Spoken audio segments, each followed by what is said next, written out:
Hello all. Originally, I'd intended to celebrate Christmas by dropping an audiobook of the book Nothing Lasts Forever, the novel that was the basis for the film Die Hard. Unfortunately, 3 pages into my reading of it, I was immediately reminded of the book being released in the 1970s through an unapologetic use of a certain gamer word.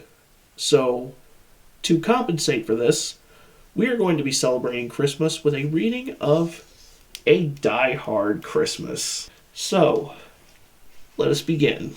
'Twas the night before Christmas, and up in the tower, everyone was partying, except one wallflower. John McClane missed his wife. Things just weren't the same since Holly had moved west and changed her last name. He tried to win her back, but still she said no, while unbeknownst to them, there was trouble below. A truck had pulled up, and who should disembark but 14 men whose intentions were dark. Pretty sure it was 12 in the movie, but whatever. They spoke not a word and unloaded big crates. They cut the phone lines and locked all the gates. Carl swept the ground floor, shooting every guard dead, while visions of bearer bonds danced in his head. John took off his shoes, making fists with his toes. It actually worked. Well, what do you know? Fists with your toes. When out in the lobby there arose such a clatter, he sprung to the door to see what was the matter.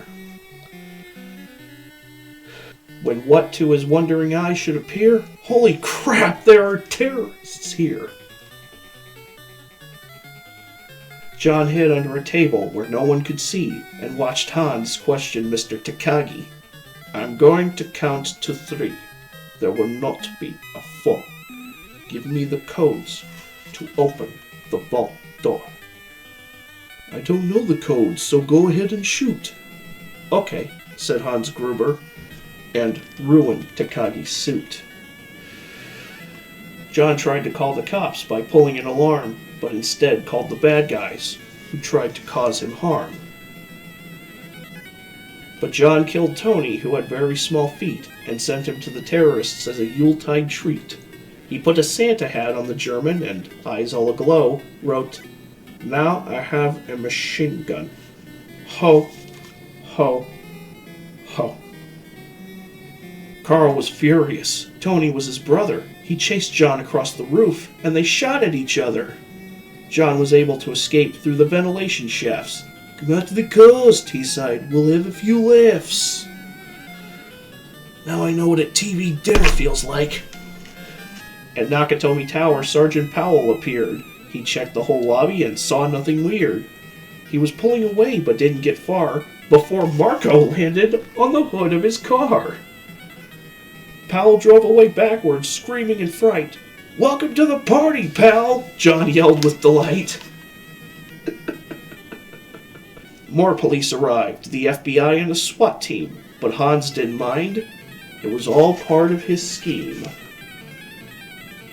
More rapid than eagles, his henchmen they came, and he radioed and shouted and called them by name.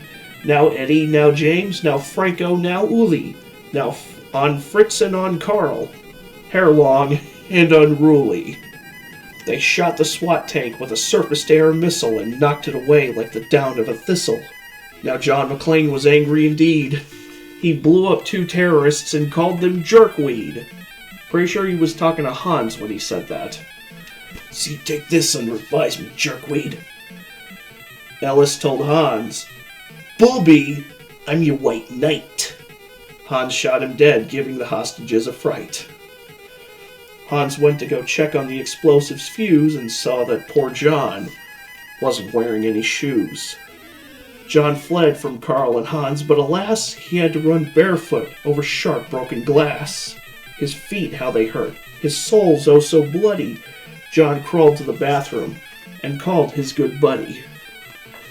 But John was wary and ready to throw in the towel until he got a pep talk from Sergeant Al Powell. Powell was chubby and plump, a right jolly old cop, and he trusted the cowboy in the tattered tank top. It's actually a good likeness. But a reporter was probing into McLean's life and revealed that Holly was actually John's wife. Hans quickly flipped over the gold picture frame. "It's a pleasure to meet you, Mrs. McLean." His clothes all tarnished with ashes and soot, John staggered to the roof, bloody and barefoot. Oh. The explosives were wired to the rooftop with care, in hopes that the hostages soon would be there. John warned everyone the roof would soon blow as the chopper strafed him with high-powered ammo. Around his waist he tied a fire hose tight and, screaming an oath, jumped into the night. He dangled in the air and gritted his teeth whilst flames encircled the tower like a wreath. "Oh, I promise I will never even think about going up in a tall building again." Fiercely fighting his way back inside, John yelled out, "Hans!" He was done trying to hide. He limped to the vault like an old man on crutches, only to find Holly in his filthy clutches. John dropped his gun, put his hands on his head. It seemed he and Holly soon would be dead. But with a secret gun taped to his back, John shot Hans in a surprised attack.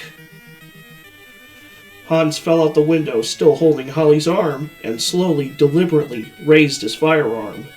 The tenacious villain held on by his nails, till John unhooked Holly's watch and said, "Happy trails." Bearer bonds fluttered like fresh fallen snow as Holly embraced her blood-spattered bow. So Merry Christmas to all, be kind to one another, and most of all, yippee-ki-yay, motherfucker. Merry Christmas, everyone.